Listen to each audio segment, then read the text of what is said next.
crisis which brought the world to the brink of war, now on BBC2, starkly illustrated by the brutal treatment of those caught up in it.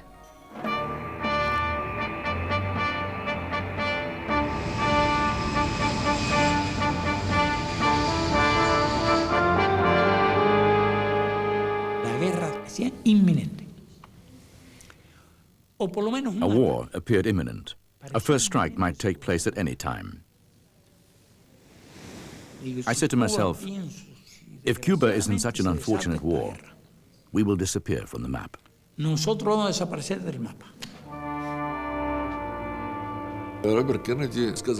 Robert Kennedy came to me and said, Mr. Ambassador, the situation is very tense. Your missiles have just shot down our plane. Our generals demand that we retaliate. If we start bombing, you will fight back. What can we do? It was a perfectly beautiful night, as fall nights are in Washington. I walked out of the President's Oval Office, and as I walked out, I thought I might never live to see another Saturday night.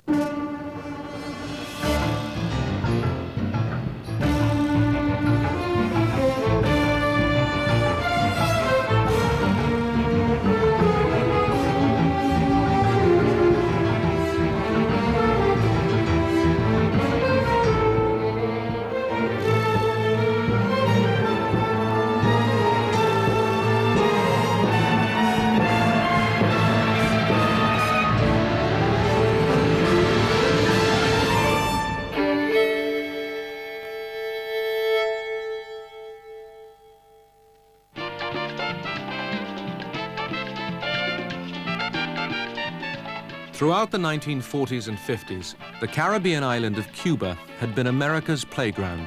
Beaches, booze, and casinos. Havana had it all.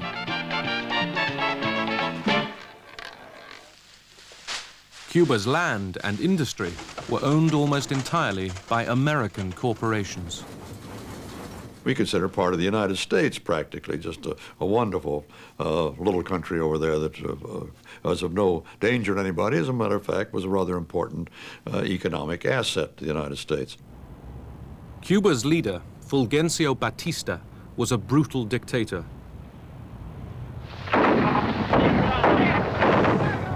His people were turning against him.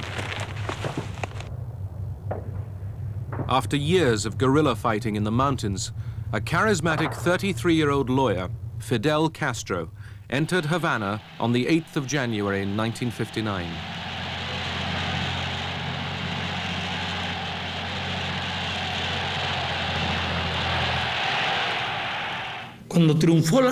The triumph of the revolution was an example of order. There was no looting. No one was dragged along the streets. There were no murders, no crimes. There was perfect order. In this perfect order, over 500 members of the former regime were accused of crimes against the people, tried and executed.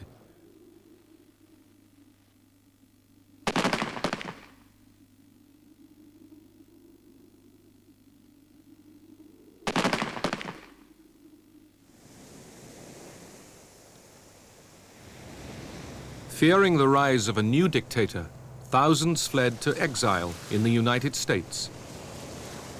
But to most people, Castro was a hero.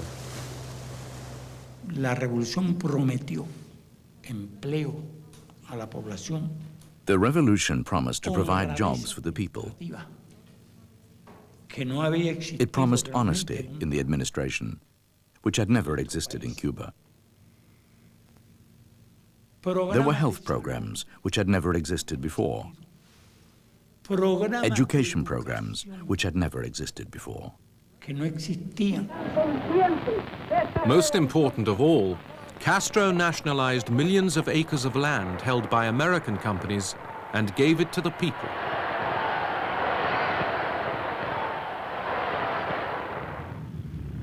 Eager to tell the world of his revolution, Castro flew to New York to speak at the United Nations. President Eisenhower was too busy to see him.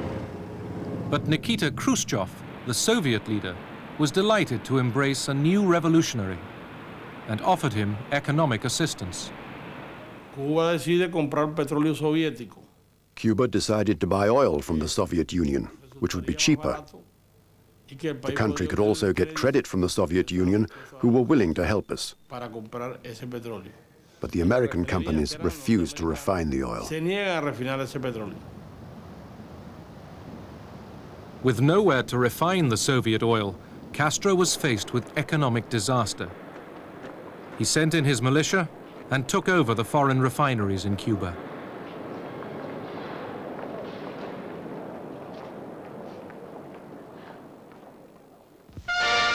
America's retaliation was swift. At his White House press conference, President Eisenhower announces that Cuba's assigned share of the United States sugar market has been cut by 95% in reply to what I call Fidel Castro's deliberate policy of hostility. As tension mounted, Castro nationalized a further $1 billion worth of American investments. An irate President Eisenhower declared a complete trade embargo and ordered the CIA to recruit Cuban exiles. They would be trained to destroy Castro's regime. Government agencies of the United States began training people to bomb Cuba and to burn the sugarcane fields. They used small planes with incendiary devices to set fire to the fields. It was very serious. This was the only wealth we had.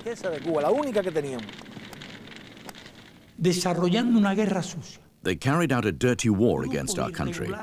Guerrilla units were active in every province, even in Havana.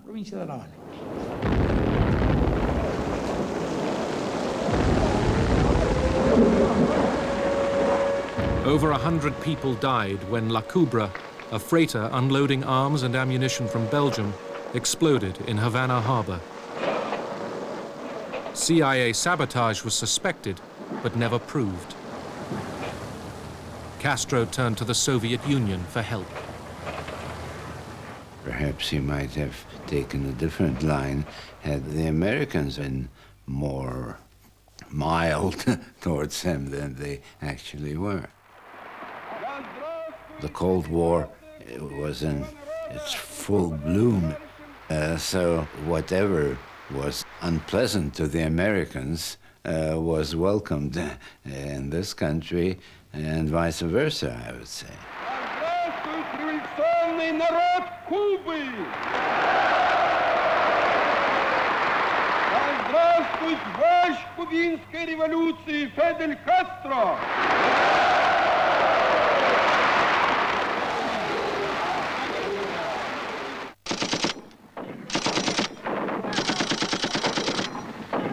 At a secret base in the Guatemalan jungle, American CIA agents had been training Cuban exiles to invade Cuba. This, they thought, would be the impetus for the Cuban people to rise up and overthrow Castro. The plan was presented to the new president, John F. Kennedy. Kennedy felt that a plan that he had inherited, under which a band of Cuban exiles were to liberate their own country, was one he could hardly turn his back on. Surely the United States should help get rid of a communist dictatorship in our hemisphere.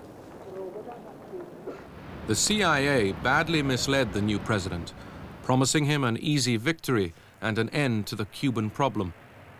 Kennedy agreed to the invasion, but demanded crucial changes to hide America's involvement. Just 3 days before the planned invasion, Kennedy denied any possibility of American intervention. There will not be, under any conditions, be an intervention in Cuba by United States Armed Forces. And this government will do everything it possibly can, and I think it can meet its responsibilities to make sure that there are no Americans involved in any actions inside Cuba. As Kennedy spoke, the invasion force was gathering. An advance wave of American bombers planned to destroy Castro's air force on the ground. The president, worried that this might reveal Washington's role, ordered the operation scaled down. On April the 15th, 1961, just 6 American bombers, disguised in the colors of the Cuban Air Force, took off from Nicaragua for a crucial attack on Cuban airfields.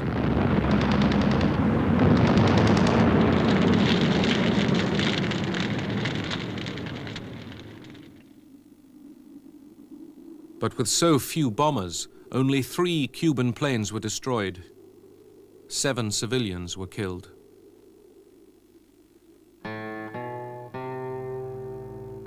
As they buried those who had died, Castro, seeking Soviet support, finally declared that the revolution was socialist.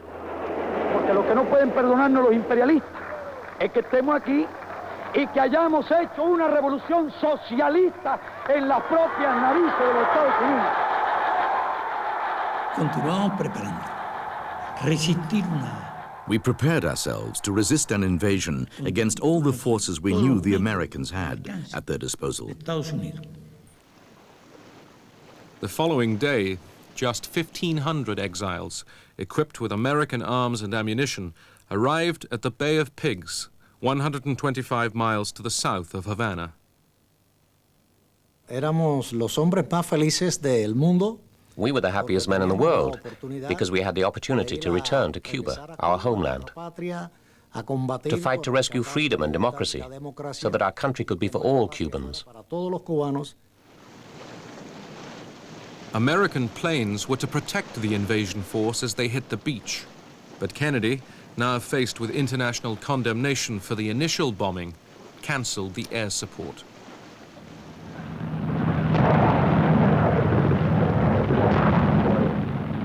Castro's remaining air force quickly destroyed the ships carrying vital ammunition supplies. Mistakenly believing that this was a full-scale American invasion, Cuba mobilized all its forces. Los peores momentos eran los iniciales, cuando teníamos poca información. The worst moments were at the beginning. We didn't have much information about the enemy. We didn't know if they were 1,000, 3,000 or 10,000. We didn't know what types of weapons they might have. We didn't know if this was a total invasion. Si podía provocarse una invasión.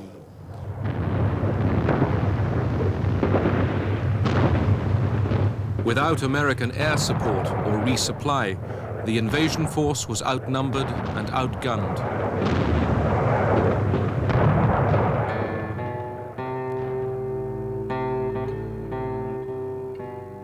Within 72 hours, the invaders were either captured or dead.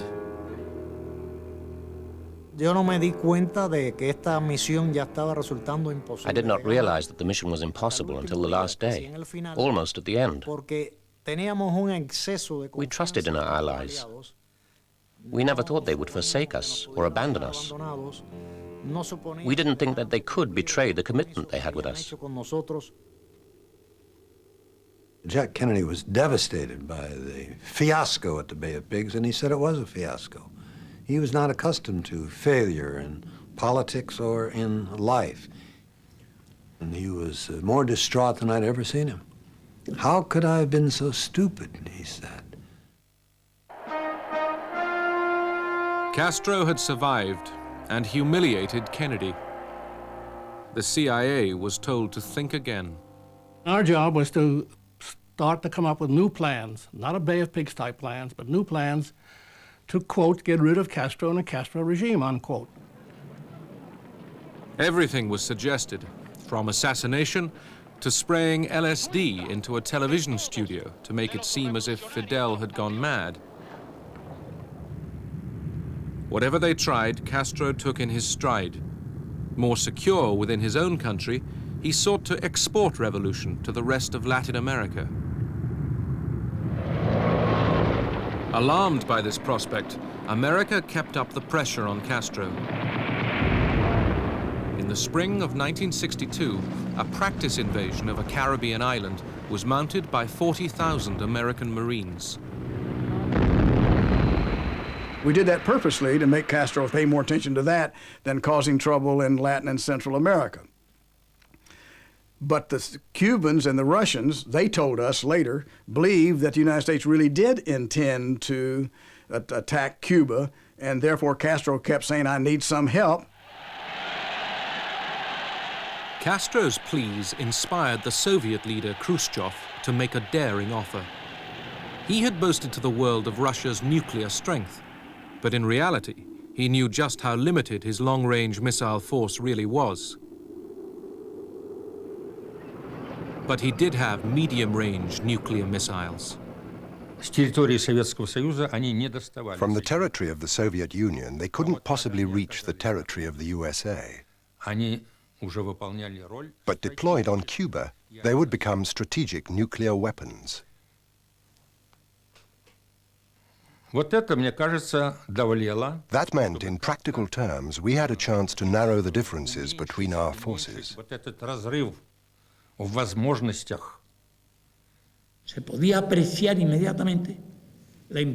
I immediately appreciated the strategic importance of the presence of those missiles in Cuba.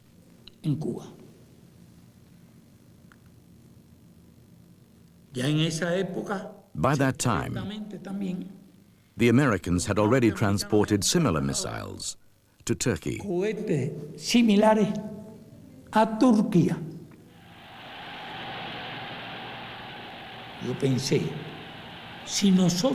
I thought, if we expected the Soviets to fight on our behalf, to run risks for us, and even involve themselves in a war for our sake, it would be immoral and cowardly on our part to refuse to accept the presence of those missiles here. In July 1962, under the nose of the Americans, the first of 150 Soviet ships, loaded with heavily disguised nuclear missiles and over 40,000 troops, sailed for Cuba. The Americans just didn't notice that we managed to deliver not one, but 43,000 people there, plus the equipment, weapons, and everything necessary for the installation work. We put all the cars, trucks, and tractors on the top. All the military equipment was hidden under the decks.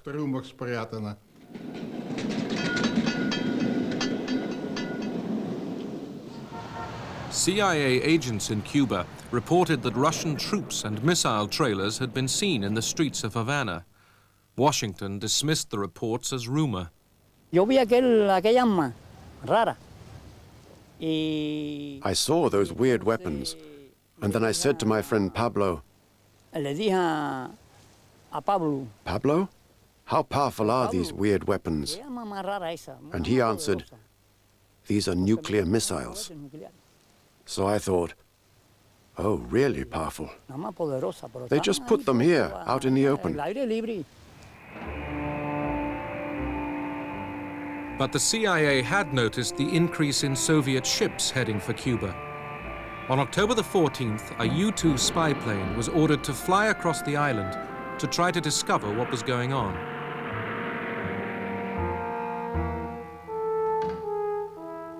The next morning, the Photographic Interpretation Center in Washington started analyzing the pictures that the U-2 had taken.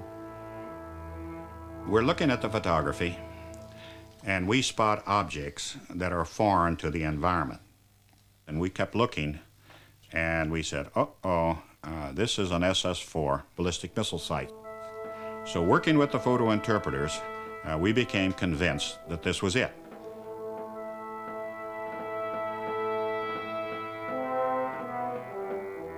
The Soviets had never put any nuclear weapons outside the Soviet borders. And we didn't think they'd do it, you know. The truth of the matter is it never dawned on us that they would take that kind of risk. At 8:45 a.m. on October the 16th, the CIA informed Kennedy that without any doubt there were Soviet missiles in Cuba. The president called his advisors to the White House. We didn't spend a great deal of time wondering why the Soviets were doing this.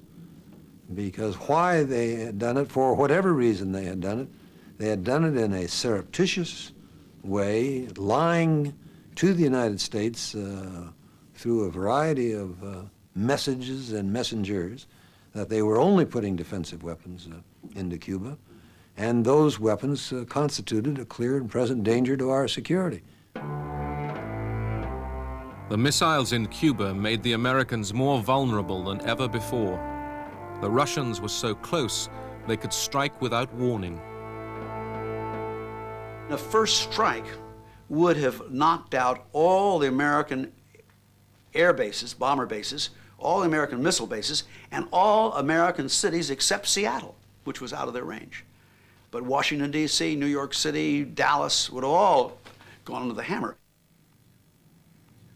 We talked about the possibility of an airstrike, which was at one time or another almost everybody's first choice upon first thought, to knock out the missiles. We talked about an invasion of Cuba, which was always the preferred choice of the right wing, go in and take Cuba away from Castro and rid the island of communism while at the same time getting rid of these missiles. A diplomatic approach, either bilaterally or through the United Nations. A blockade or quarantine, as it later came to be called. No decision was made at that first meeting, but if a vote had been taken there, airstrike was probably number one on everybody's list. Robert Kennedy, the president's brother and closest advisor, became concerned that if America's might was used without warning against a small island, world opinion would turn against them. Robert Kennedy, rightfully in my opinion, drew the analogy that it would be regarded by the world as a bombing of Cuba, of bases in Cuba, comparable to the bombing of Pearl Harbor by the Japanese in 1941. And he said, I don't think I want my brother to become another Tojo. As the arguments continued, the Soviet foreign minister, Andrei Gromyko, and the Soviet ambassador, Anatoly Dobrynin, kept a long-standing engagement at the White House. The president raised the question of the increasing tension between our two countries in connection with the Soviet deliveries of weapons. The president said, "We're worried about it because it's connected with our own safety and security." Gromyko told him, just as I was told to say, that all our deliveries, Mr. President, are of a defensive nature. If you don't intend to invade Cuba, you shouldn't worry, because all the weapons are defensive. It was a clear intent to deceive. If the U.S. were not to respond to Soviet deception, how would this influence the attitude of our NATO allies? How would they view the U.S. guarantee of their security? And how would it influence the future behavior of the Soviet Union? If they got by with deception once, couldn't they do it again? For the next 2 days, Kennedy stayed away, keeping up with a congressional election campaign. In Washington, his advisors tried to come up with a solution. There were no good solutions. Every solution was full of holes and risks. It was the only time during my 3 years in the White House that I would wake up in the middle of the night agonizing over what was the right approach, what would work, what would not blow up the world. A conclusion was reached, not to bomb, but to blockade. The Navy would stop and search all ships heading for Cuba. They called it a quarantine. It was believed that the quarantine would convey to Khrushchev the determination of the president to see that those missiles were removed without stimulating a military response. But in case the quarantine didn't work, preparations were made for airstrikes, and a massive American invasion force was made ready. President Kennedy was in Chicago. Now he was needed in Washington. The press were growing suspicious. I was called by President Kennedy at 8 o'clock in the morning, and he said, come to my room. And he still had his bathrobe on, and he said, here's something I'm writing for you. You're going to hold a press conference to announce it. The assistant White House physician, Dr. George Berkeley, noticed that the president's voice was very husky. This morning, when he examined the president, he found the president had developed a slight temperature and that he was suffering from a minor upper respiratory ailment. The president therefore canceled his schedule for the rest of today and tomorrow and has returned to Washington and the White House. About halfway to Washington, I suddenly found myself alone with Kennedy in the front part of the airplane. I said, Mr. President, you're not sick. What the hell's going on? He said to me, you're going to find out as soon as you land in Washington and then grab your balls. Good morning, everyone. An unusual flurry of top-secret military and diplomatic activity over the weekend has Washington guessing today that a major move in American foreign policy may be imminent. The speculation centers on the Caribbean and possible action against Cuba. That afternoon, the Soviet ambassador was called to an urgent meeting with Secretary of State Dean Rusk.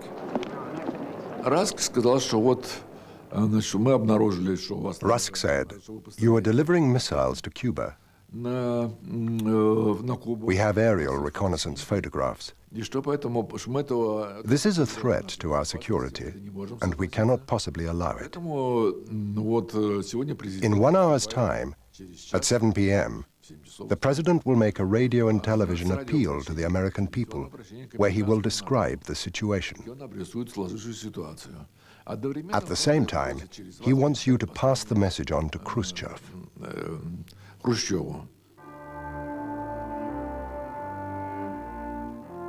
At 7 o'clock, Kennedy announced to the world for the first time the discovery of Soviet missiles in Cuba, and that a blockade was now in force.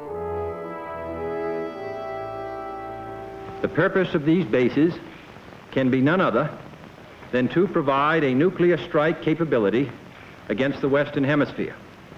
To halt this offensive buildup, a strict quarantine on all offensive military equipment under shipment to Cuba is being initiated.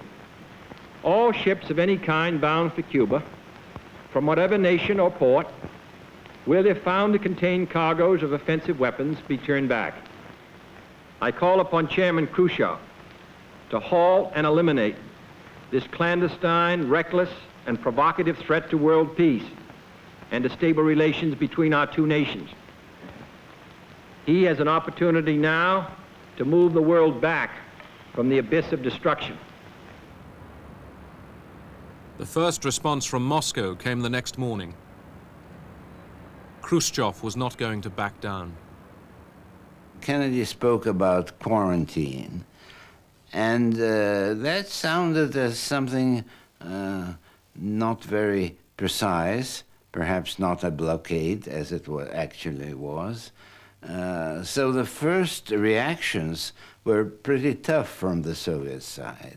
Denouncing the United States arms quarantine against Cuba as a step toward world thermonuclear war, the Soviet Union today ordered its armed forces into a state of combat readiness, and forces of the Warsaw Pact, the communist counterpart of the North Atlantic Treaty Organization, immediately followed suit.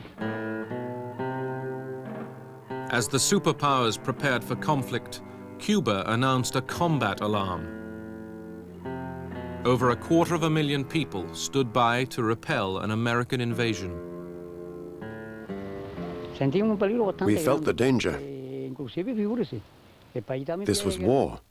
The country could be invaded at any time by the Americans. If they invaded our country, I was convinced it would create the grave risk of the U.S. taking the second step of carrying out a nuclear airstrike against the Soviet Union.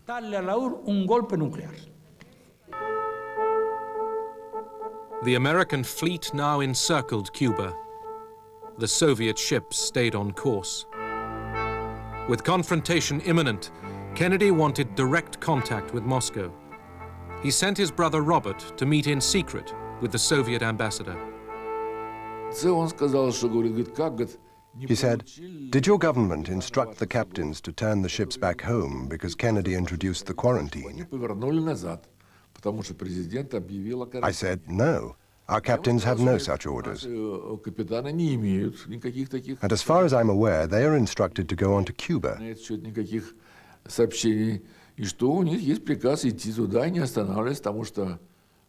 According to international law, you have no right to stop our ships in the open sea. You cannot draw an imaginary line which cannot be crossed. It is against the law. He replied, well then, I don't know where we are heading. The Pentagon says the United States is ready to sink every communist bloc ship headed for Cuba which refuses to stop and be searched under the blockade.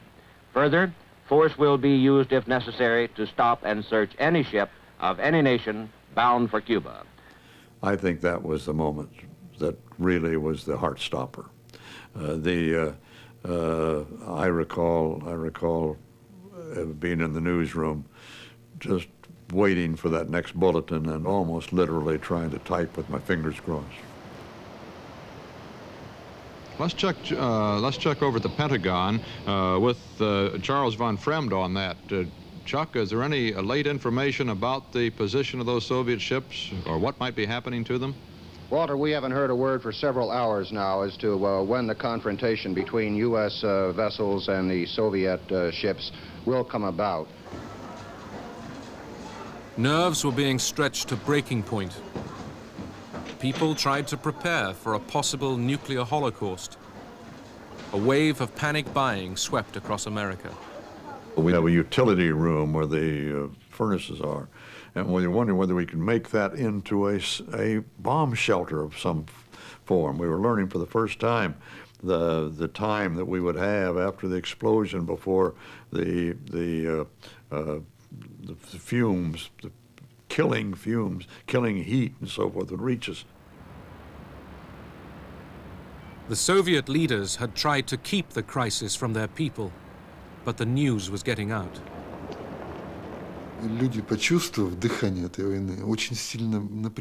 The people felt the breath of war and were tense. I remember my parents felt doomed. They understood that war would not be like it was before, that it would be a war with atomic bombs. This is a special report from CBS News. Well, at its beginning, this day looked as though it might be one of armed conflict between Soviet vessels and American warships on the sea lanes leading to Cuba. But there has been no confrontation as far as we know, and some hope has been generated by suggestions of negotiation. Almost at the last moment, the missile ships appeared to have slowed down or altered course.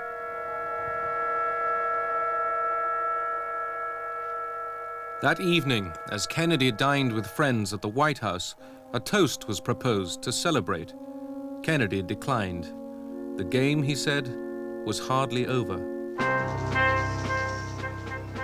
At 9:24 p.m., the State Department received a letter from Khrushchev for the president. Khrushchev rejected all of Kennedy's demands. The missiles already in Cuba were being prepared for action.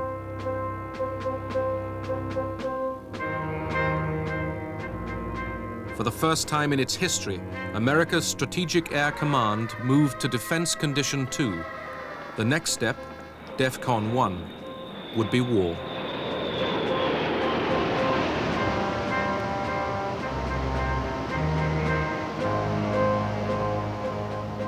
Just after dawn on the morning of the 25th, Kennedy ordered the interception of the Bucharest, a ship carrying Soviet oil. He knew there was no possibility of an oil tanker carrying missiles, but it was a signal to Khrushchev that he was deadly serious.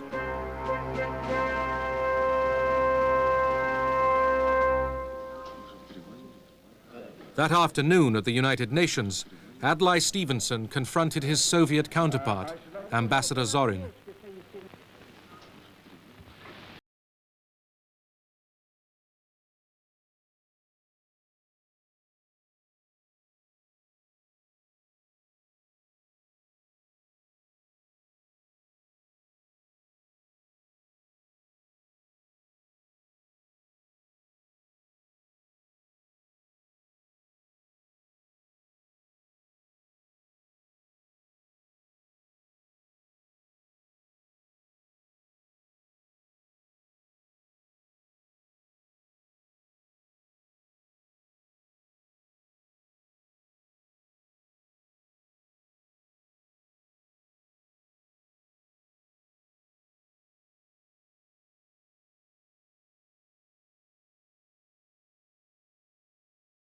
You correctly. As the Soviet ambassador prevaricated, the U-2 photographs were brought into the meeting for the world to see. With work continuing on the missile sites in Cuba, the buildup of US invasion forces in Florida increased. The Americans prepared for conventional combat. They were unaware that the Soviet forces were equipped with short-range tactical missiles tipped with atomic warheads, ready to annihilate any invader. If they'd started an invasion using the Marines or the airborne forces, the losses would have been enormous. We would have fought to the last soldier, the last bullet. There was nowhere to retreat to. El 26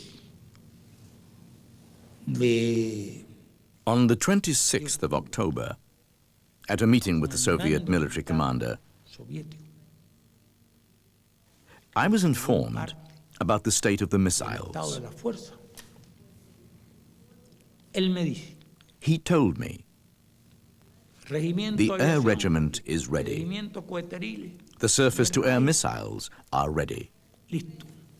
The tactical nuclear missile unit is ready. Missiles ready. La unidad de cohete lista.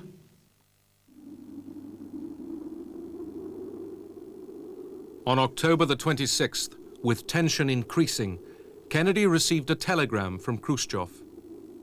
The most important paragraph in it is, Mr. President, Mr. Kennedy, you and I are like two men pulling on a rope with a knot in the middle. The harder we pull, the tighter the knot until it will have to be cut with a sword. Why don't we both let up the pressure and maybe we can untie the knot? Khrushchev went on to offer that if the United States declared that they wouldn't invade Cuba, the necessity of the presence of our military specialists in Cuba will disappear. At last, it looked as if cooler heads were prevailing. The next morning, everything changed. Khrushchev tried to push for a better deal. He demanded a trade, his missiles in Cuba for US missiles in Turkey. Khrushchev thought that if the withdrawal from Turkey could be incorporated in a general agreement between the two sides, that would look very good for the Soviet Union. Much even better than a simple decision by the United States not to attack Cuba. President Kennedy was prepared to take the American missiles out of Turkey. But they were part of America's contribution to NATO, and he could offer Khrushchev no promises. As Kennedy considered the options, he received news that the crisis had escalated again. In continued American reconnaissance, a U-2 spy plane overflew a Soviet anti-aircraft site in the east of Cuba. This time, the Soviet commander gave the order to launch a surface-to-air missile against it. The division commander, Lieutenant Colonel Gerchikov, was given the order to liquidate the target.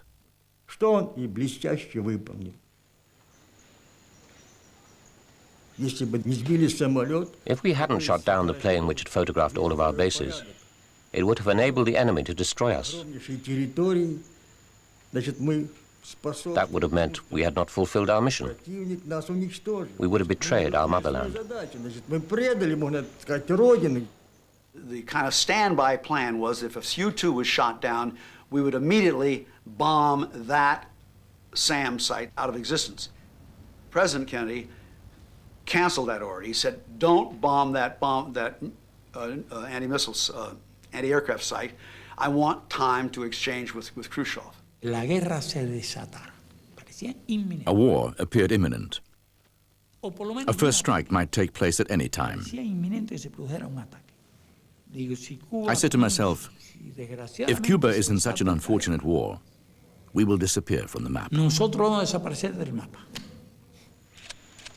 Castro sent a message to Khrushchev.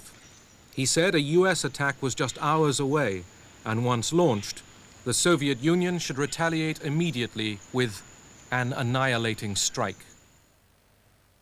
In Washington, Kennedy was still trying to avoid a world war. Bobby Kennedy had this brilliant idea. He said, let's pick out of the Khrushchev cable the things we like and pretend that the rest isn't there. Jack Kennedy and Bobby Kennedy crafted this answer to Khrushchev that did just that. It ignored the shoot down of the U-2. It ignored the broadcast from Moscow that was very hawkish, you know, et cetera, et cetera, et cetera. And just, we said, we understand what you are proposing, and then we listed the things we liked. There was little confidence that this ploy would work. Plans for the invasion continued. The tension on Saturday night was extraordinary because it was going to be the meeting where we were going to decide what time the next day we were going to invade Cuba, or was it going to be later, where we're going to be bombing those areas. And Kennedy started the meeting by saying, listen, all of you have not been home for at least 6, 7 days. I want all of you to go home tonight, come back tomorrow morning, Sunday morning, and we'll make the decision Sunday morning. They left the White House fearful that America could soon be engulfed in a nuclear war, a war that once started might be impossible to stop. It was a perfectly beautiful night, as fall nights are in Washington. I walked out of the President's Oval Office, and as I walked out, I thought I might never live to see another Saturday night. Kennedy sent his brother to another meeting with the Soviet ambassador.